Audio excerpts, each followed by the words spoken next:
Tuhan firman-Mu ajaib, kekal meski gunung menghilang. Tiada huruf yang gagal, tak terpatahkan siasat. Hidup seperti-Mu ya Allah, lebih dari emas.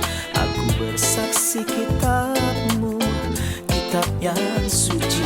Mendengarkan firman-Mu, hibur hati yang luka. Terangilah langkahku kemanapun ku pergi.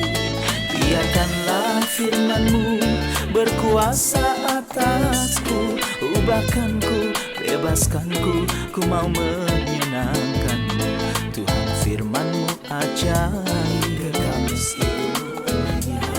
ubah dan bebaskan aku, mau menyenangkan-Mu. Salam jumpa para pemirsa terkasih, saya menyambut Anda sekalian dimanapun Anda berada dalam episode yang terbaru program studi harian kita, Semua Kitab Suci. Kita telah mencapai pelajaran kita dalam Injil Lukas pasal yang ke-20. Persiapkan Alkitab Anda dan buatlah catatan, dan Anda dipersilakan untuk mengirimkan pertanyaan Anda kepada kami kapan saja.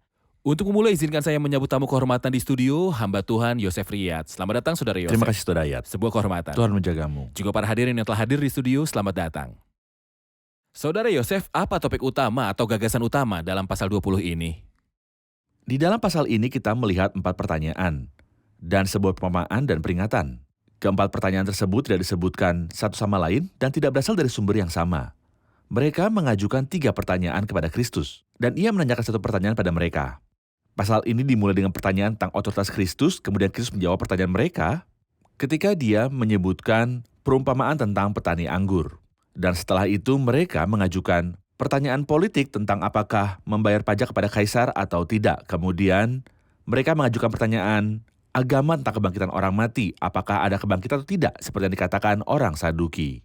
Kemudian Kristus bertanya, anak siapakah Kristus itu? Dan terakhir, Kristus memperingatkan dari ahli-ahli Taurat yang munafik. Terima kasih. Izinkan saya untuk membaca beberapa ayat kemudian kembali untuk memberikan pertanyaan. Silakan. Pada suatu hari ketika Yesus mengajar orang banyak di bait Allah dan memberitakan Injil, datanglah imam-imam kepala dan ahli-ahli Taurat serta tua-tua ke situ, dan mereka berkata kepada Yesus, "Katakanlah pada kami, dengan kuasa manakah engkau melakukan hal-hal itu? Dan siapa yang memberikan kuasa itu kepadamu?"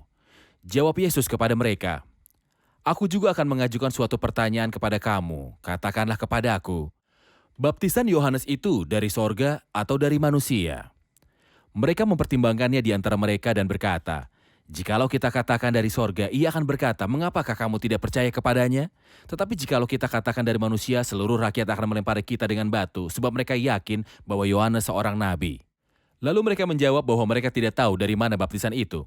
Maka kata Yesus kepada mereka, "Jika demikian aku juga tidak mengatakan kepadamu dengan kuasa manakah aku melakukan hal-hal itu." Orang-orang Farisi, beserta ahli-ahli Taurat dan imam-imam kepala, bertanya kepada Kristus tentang otoritasnya dalam melakukan tindakan-tindakan itu. Mengapa Tuhan tidak menjawabnya secara langsung? Mengapa dia menjawabnya dengan pertanyaan tentang baptisan Yohanes? Apa yang mereka tanyakan kepadanya? Dengan otoritas apakah engkau melakukan hal-hal ini? Apa yang dia lakukan? Karena dia membersihkan bait suci, dan dia mengusir orang-orang yang menjual merpati dan sapi dan domba dan membalikan meja para penukar uang. Maka pertanyaan mereka adalah, dengan otoritas apakah kamu melakukan hal-hal ini? Seolah mereka ingin mengatakan bahwa mereka adalah imam kepala yang memberi mereka izin untuk melakukannya, dan sebenarnya bazar itu dijalankan untuk kepentingan para imam kepala. Bazar Anas. Tepatnya bazar Anas, jadi mereka bertanya kepadanya, dengan otoritas apakah kamu melakukan hal-hal ini? Dia menjawab mereka dengan sebuah pertanyaan, dan ini adalah cara Tuhan yang cerdas. Tetapi terhadap orang yang bengkok, engkau berlaku belat-belit. Itulah yang dikatakan Daud dalam Mazmur 18. Mereka yang tidak lugas dan tidak mau belajar. Dia menjawab mereka sesuai dengan kebodohan mereka. Itulah sebabnya dia memberitahu mereka bahwa dia akan mengajukan pertanyaan yang mendahului pertanyaan mereka. Apa pendapatmu tentang baptisan Yohanes Pembaptis? Dan karena mereka benar-benar jahat dan Tuhan mengetahui kedengkian mereka, mereka berkata, jika kita berkata dari surga, dia akan berkata, mengapa kamu tidak dibaptis? Tapi jika kita berkata dari manusia, orang akan melempari kita dengan batu, karena mereka diyakinkan bahwa Yohanes adalah nabi. Jadi mereka menjawab, kami tidak tahu. Tentu saja Kristus tidak mengatakan bahwa dia tidak tahu, tapi dia berkata, aku juga tidak akan memberitahumu. Apa hubungan antara baptisan Yohanes dengan otoritas Kristus? Seandainya kamu tahu apa yang Yohanes katakan tentang aku dan aku telah melihat dan bersaksi bahwa ini adalah anak Allah, saya pikir ketika kita tahu bahwa Yesus adalah anak Allah, maka kita tidak perlu lagi untuk bertanya, dengan otoritas apa engkau melakukan hal-hal Karena ini? itu adalah rumahnya. Ini adalah rumahnya. Dan ketika kita tahu bahwa dia adalah Mesias, Raja yang kita semua tunggu-tunggu dengan tidak sabar, kita tidak akan bertanya kepadanya dengan otoritas apa? Karena dia adalah Raja, dia melakukan apapun yang dia inginkan. Tetapi karena mereka tidak setia, dia tidak menjawab mereka secara langsung. Dan mereka juga tidak dibaptis oleh Yohanes. Ya, Dan mereka tidak mengakui kebutuhan mereka akan baptisan pertobatan untuk pengampunan dosa. ya, Dan mereka tidak mendengarkan kesaksian Yohanes tentang dia. ya. Dan meskipun begitu, Tuhan telah menyatakan berkali-kali bahwa dia adalah Yahweh. Bahwa dia adalah Mesias, tetapi telinga mereka tertutup. Tidak disunat. Benar. Setelah itu dalam ayat 9-19 dia menceritakan kepada mereka perumpamaan tentang petani anggur. Mohon beri gambaran tentang perumpamaan ini dan beritahu saya apa yang Tuhan maksudkan. Saya pikir dengan membaca sederhana kita mengerti bahwa Kristus di sini menjawab pertanyaan mereka tentang dengan otoritas apa dia melakukan hal-hal ini. Tapi dia mengatakannya dalam bentuk perumpamaan, semoga mereka mendapat manfaat darinya jika mereka mau atau tetap dalam kebutaan mereka. Jika mereka lebih menyukai kebutaan daripada pengetahuan, jadi dia menceritakan pada mereka perumpamaan tentang tukang kebun. Seorang tukang kebun anggur menyewakannya kepada penanam anggur dan pergi ke negeri yang jauh. Kebun anggur adalah Israel. Seperti yang kita pahami dari Mazmur 80, engkau telah membawa anggur Baik. dari Mesir dan dari Yesaya pasal 5. Aku hendak menyanyikan nyanyianku tentang kekasihku, nyanyian kekasihku tentang kebun anggurnya. Jadi Israel adalah kebun anggur, dan orang yang menanam kebun anggur dan menyewakannya kepada penggarap adalah Tuhan. Yang menanami kebun anggur, yang menyewakannya kepada para penanam anggur atau pemimpin bangsa dan pergi ke negeri jauh. Berarti bahwa dia keluar dari hadirat yang kelihatan seperti dia pada waktu zaman Musa. Seperti pada zaman Musa, kehadirannya jelas dan nyata dengan banyak tanda, tetapi setelah itu dan selama berabad-abad seolah dia pergi pada waktu-waktu dia mengutus para penanam anggur untuk meminta buah. Namun sayangnya mereka tidak memberi buah dan itulah yang diminta pembaptis untuk mereka lakukan, menghasilkan buah yang layak untuk pertobatan. Dan ketika dia mengutus hamba-hamba demi hamba-hamba dan mereka tidak memberinya hasil kebun anggur, dia mengutus kepada mereka putra tunggalnya yang terkasih, seolah-olah Kristus di sini sedang memberitahu mereka siapa dia. Aku adalah anak tunggal, aku adalah anak Allah. Tetapi mereka tidak mau mengerti dan kitab suci berkata, tetapi ketika penggarap-penggarap itu melihat anaknya itu, mereka berunding, katanya, ia adalah ahli waris, mari kita bunuh dia supaya warisan ini menjadi milik kita. Jadi mereka mengenal dia karena Kristus menyatakan dirinya bahwa dia adalah anak Allah dan para pemilik anggur atau para pemimpin bangsa. Tahu bahwa ia adalah pewaris dan ini mengingatkan kita pada kisah Yusuf. Ketika saudara Yusuf yang jahat melihatnya dari jauh, mereka berkata satu sama lain, lihat sang pemimpin datang. Karena itu marilah kita sekarang bunuhnya dan melemparnya ke dalam lubang. Dan di sini mereka juga berkata, ayo mari kita bunuh dia agar warisan itu menjadi milik kita. Dan mereka tidak tahu bahwa sebagai akibat dari kematian dan kebangkitan Kristus, Tuhan tidak hanya mengangkat dia sebagai pewaris kebun anggur, tetapi juga pewaris Dari segalanya. Terima kasih, kita rehat sejenak dan kembali untuk menjawab pertanyaan hadirin.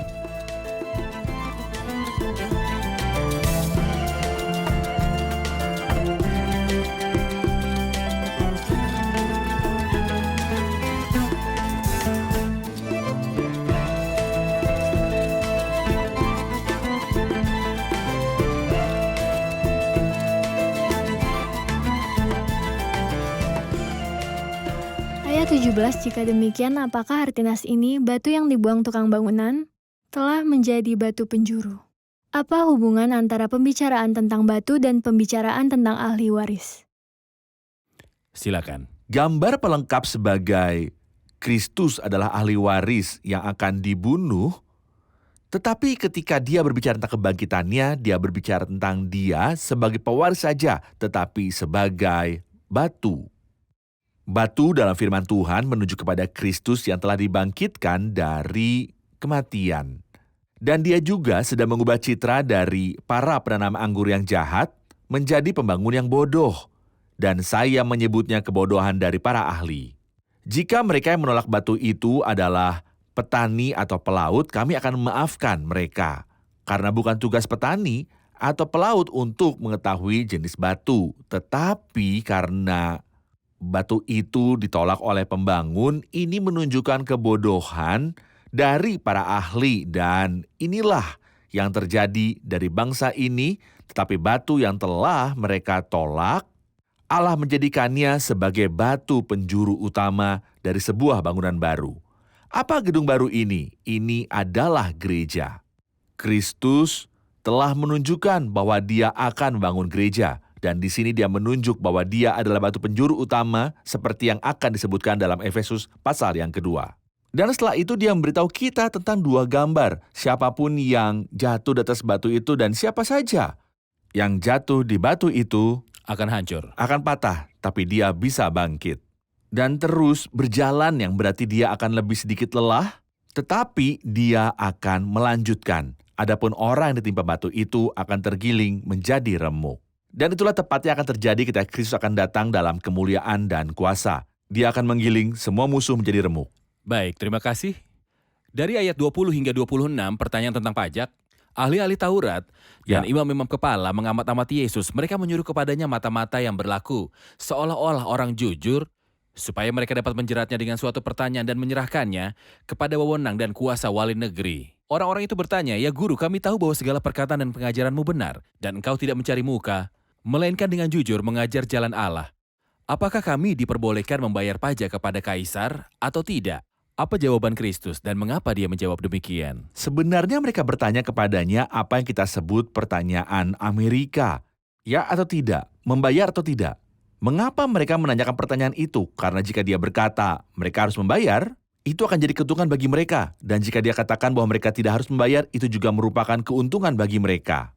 Itu sebabnya kitab suci katakan bahwa Tuhan melihat kelicikan mereka dan berkata pada mereka, "Mengapa kamu menguji aku?" Dan dia tidak menyuruh mereka membayar atau tidak. Dan dalam pasal 23 dalam Injil ini, ketika mereka pergi untuk mengadukan dia kepada Pilatus, pembohong itu mengatakan kepadanya bahwa Kristus melarang memberikan pajak pada kaisar. Tapi apakah Kristus melarang? Dia bisa saja menyuruh mereka untuk tidak membayar, tapi dia tidak melakukannya. Dia memberitahu mereka, "Tunjukkan kepadaku 1 dinar, gambar tulisan siapa yang dimilikinya.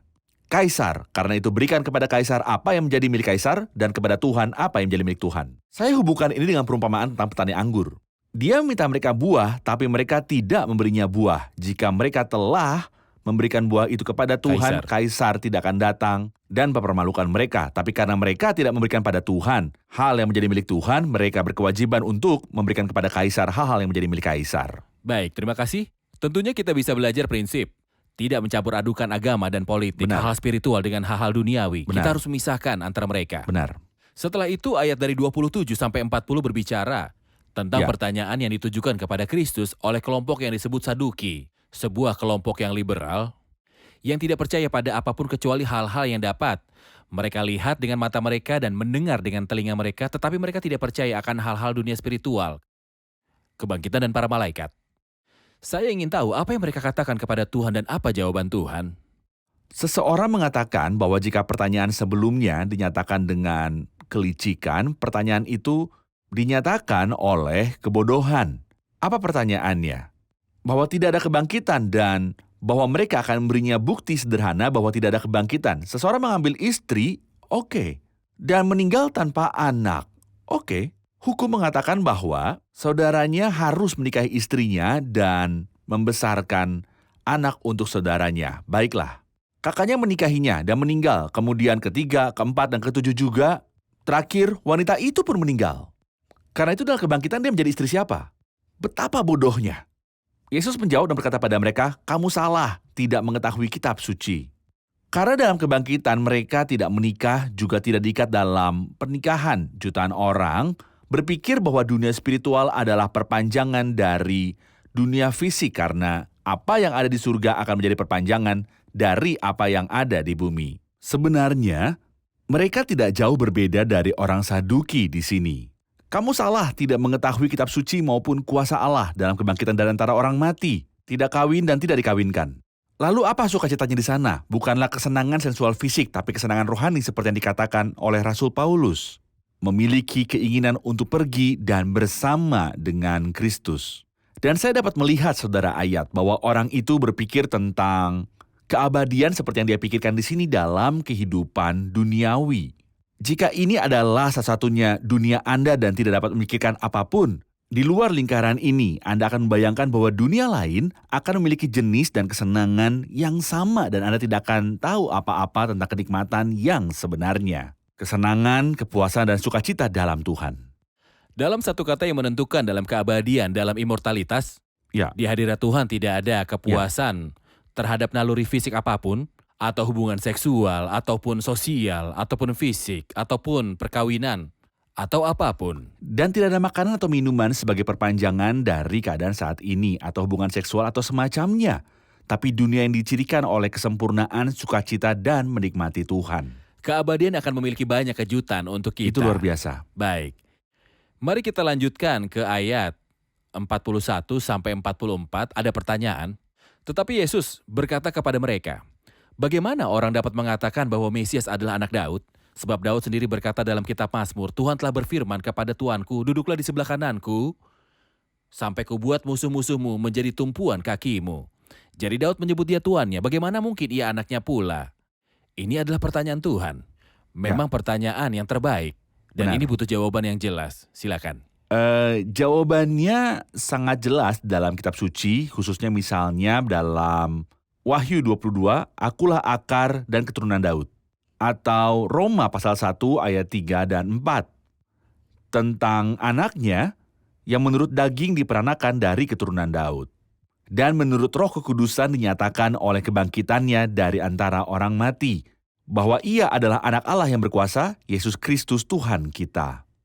Tapi dia juga memiliki sifat ilahi. Dia adalah Tuhan yang dimanifestasikan dalam daging dan tentang kilahiannya, dia adalah akar Daud.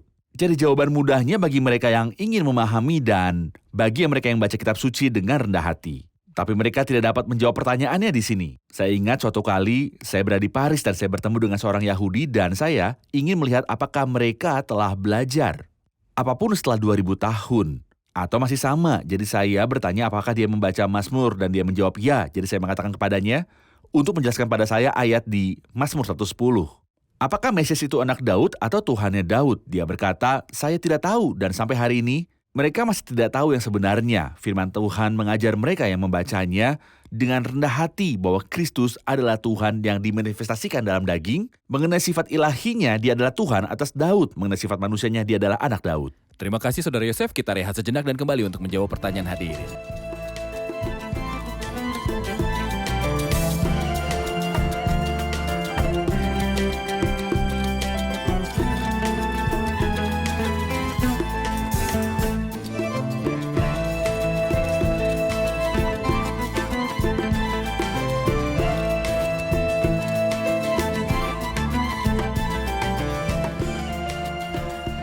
Ayat 39, mendengar itu beberapa ahli Taurat berkata, "Guru, jawabanmu itu tepat sekali."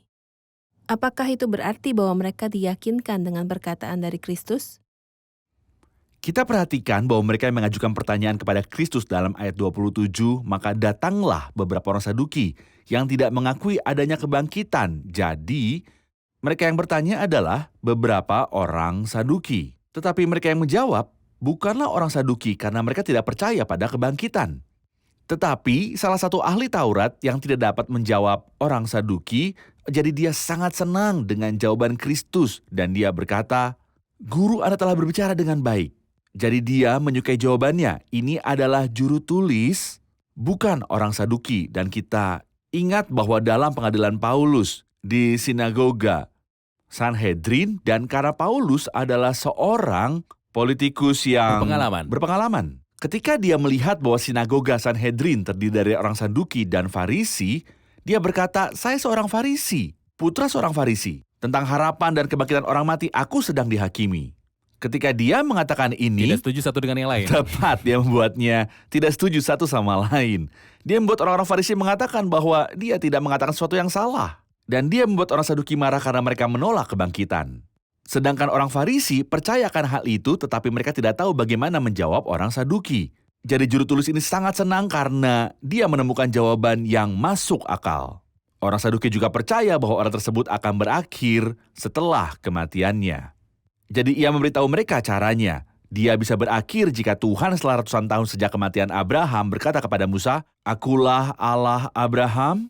Lalu apakah Tuhan adalah Tuhan orang-orang yang hidup di masa lalu? Jika dia demikian, dia akan mengatakan, "Aku adalah Allah Abraham dan Allah Ishak." Tapi dia berkata, "Aku saat ini adalah Allah Abraham, Allah Ishak, Allah Yakub." Tuhan bukanlah Tuhan orang-orang yang tidak ada, tapi mereka semua hidup bersamanya. Terima kasih Saudara Yosef untuk klarifikasi ini. Saya akan lanjutkan ke bagian terakhir dari pasal ini di ayat 45 sampai akhir pasal. Ketika semua orang banyak mendengarkan, Yesus berkata kepada murid-muridnya, "Waspadalah terhadap ahli-ahli Taurat yang suka berjalan-jalan memakai jubah panjang dan suka menerima penghormatan di pasar, yang suka duduk di tempat terdepan di rumah ibadat dan di tempat terhormat dalam perjamuan, yang menelan rumah janda-janda, dan yang mengelabui mata orang dengan doa mereka yang panjang-panjang. Mereka itu pasti akan menerima hukuman yang lebih berat."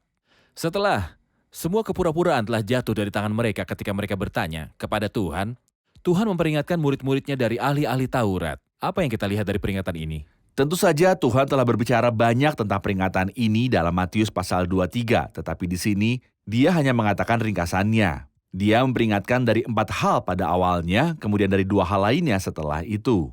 Waspadalah terhadap ahli-ahli Taurat yang suka berjalan-jalan memakai jubah panjang. Pakaian tertentu yang membedakan mereka dari orang lain. Nomor 2, mereka suka menerima penghormatan di pasar. Ia tidak bermaksud sapaan biasa di pasar, tetapi salam khusus yang menunjukkan Ya.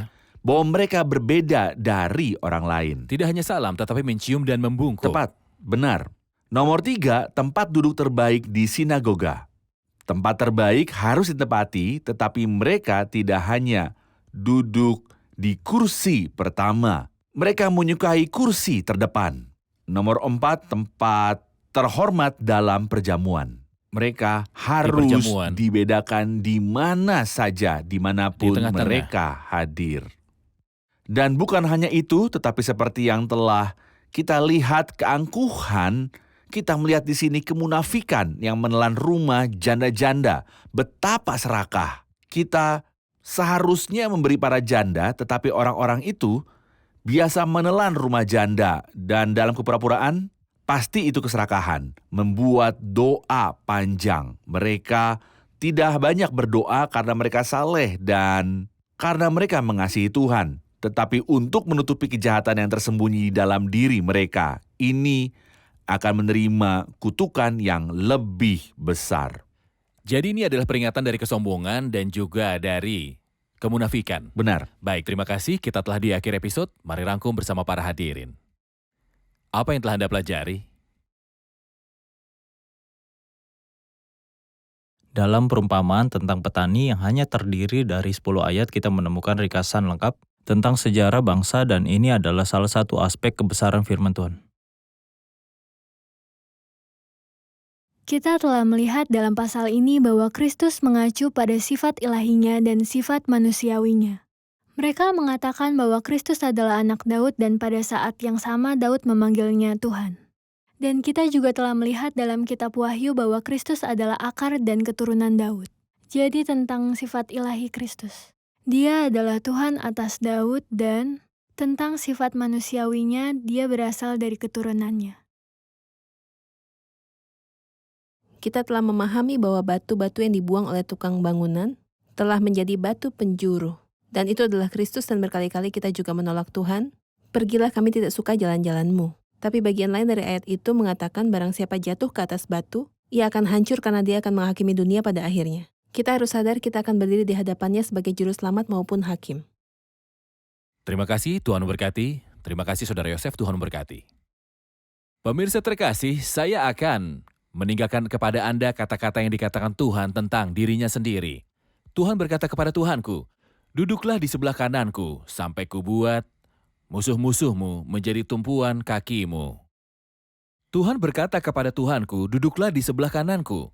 Dari kata-kata Daud, siapa yang duduk di sebelah kanan? Tuhan Yesus Kristus. Siapakah Tuhan Yesus Kristus? Dia adalah akar Daud dan keturunan Daud. Ya, Allah berkata kepada Tuhanku, "Duduklah di sebelah kananku sampai kubuat musuh-musuhmu menjadi tumpuan kakimu." Kristus adalah kekal, dia adalah Allah yang kekal, tetapi dia datang ke dunia kita sebagai keturunan dari Daud. Jadi akar Daud dalam sifat ilahinya datang kepada kita dalam sifat manusiawinya dan dari keturunan Daud sendiri. Mengapa dia berasal dari keturunan Daud? Dia datang untuk duduk di atas tahta Daud ayahnya karena dia adalah raja. Tetapi dia sekarang ditolak oleh rakyat. Ya, dia ditolak dari bangsa itu. Jadi Bapa berkata kepadanya, duduklah di sebelah kananku sampai aku menjadikan musuh-musuhmu tumpuan kakimu. Anak itu sekarang duduk di tahta ayahnya. Dan dia harus datang dalam kemuliaan besar dengan banyak mahkota di kepalanya. Dan dia harus duduk di atas tahta kemuliaannya. Dan kemudian dia harus menghakimi dunia ini. Dan dia harus memerintah atas dunia ini yang telah dia ciptakan. Dan yang telah ditebus dan dibelinya dengan pekerjaannya di kayu salib. Itulah iman kita kepada Yesus Kristus. Dia adalah akar Daud dalam sifat ilahinya dan keturunan Daud dalam sifat manusianya. Dialah yang menebus dunia dan dia adalah raja yang akan menghakimi dan memerintah atas dunia ini. Pemirsa terkasih, sampai jumpa di episode yang selanjutnya. Tuhan menyertai.